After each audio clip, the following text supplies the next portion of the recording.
নমস্কার বন্ধুরা, কাঁকিলা গ্রাম সম্পর্কে ধারণা আপনাদের আছে, আর না থাকলেও কোনো অসুবিধা নেই। আমি মনে করিয়ে দিচ্ছি সেই সুপরিচিত গ্রাম কাঁকিলা। যারা বাংলা সাহিত্যের ইতিহাস সম্পর্কে অবগত তারা কাঁকিলা গ্রামকে অবশ্যই চেনেন।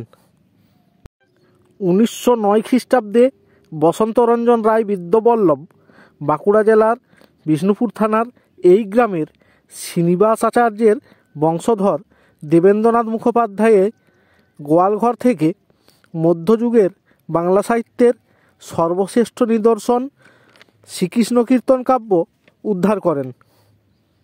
এই কাব্যটি বাঁকুড়া জেলারই লেখক বড়ুচণ্ডী দাসের লেখা, যার বাড়ি বাঁকুড়া জেলার ছাতনায়।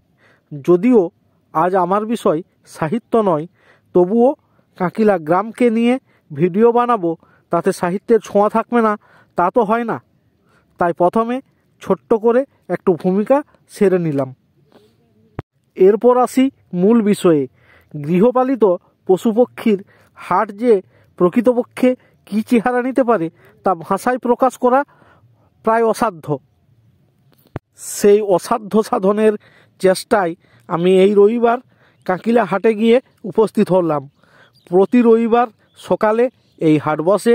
বিভিন্ন ধরনের পশু পাখির পাশাপাশি গৃহস্থালির প্রয়োজনীয় সকল প্রকার সামগ্রী আপনি পেয়ে যাবেন সুলভ মূল্যে।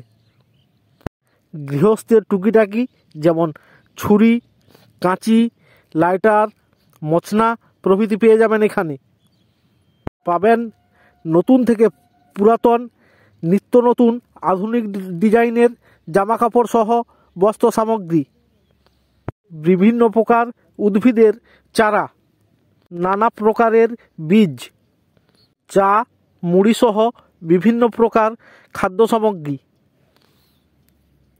খেজুর, আপেল, কলা, পেয়ারা, লেবু সহ নানা ধরনের ফল।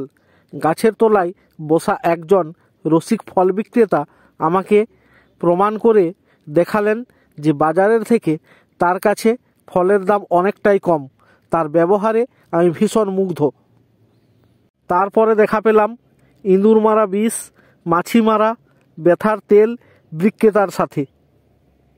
আরও আছে বিভিন্ন প্রকার ব্যাগের বিপুল সম্ভার, মাছ ধরার পলুই, ডালি, ঝুড়ি, ঘুনি ইত্যাদি বাঁশের সামগ্রী, মাছ ধরার জন্য বিচিত্র ধরনের জাল।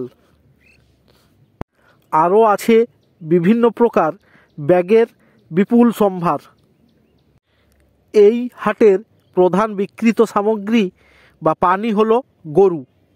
আর যেহেতু পশুপক্ষীর হাট, তাই ছাগল, মুরগি, হাঁস ও অন্যান্য গৃহপালিত পশু পাখিও পেয়ে যাবেন। গলা ভেজানো ও ক্লান্তি দূর করার জন্য আপনি ইক্ষু রসে চুমুক দিতেই পারেন, তার ব্যবস্থাও এখানে আছে। ভাতের হোটেলও আছে, তবে এসব দোকান শুধুমাত্র সপ্তাহে একবার কয়েক ঘন্টার জন্যই বসে। এছাড়াও আরও বহু সামগ্রী আমি ক্যামেরাবন্দি করতে পারিনি। এই হাটে কোনো সামগ্রী ক্রয় বিক্রয় না করলেও শুধুমাত্র ঘুরতে যাওয়া যায়। বিষ্ণুপুর থানা এলাকায় এইরকম হাট আর দ্বিতীয়টি নেই।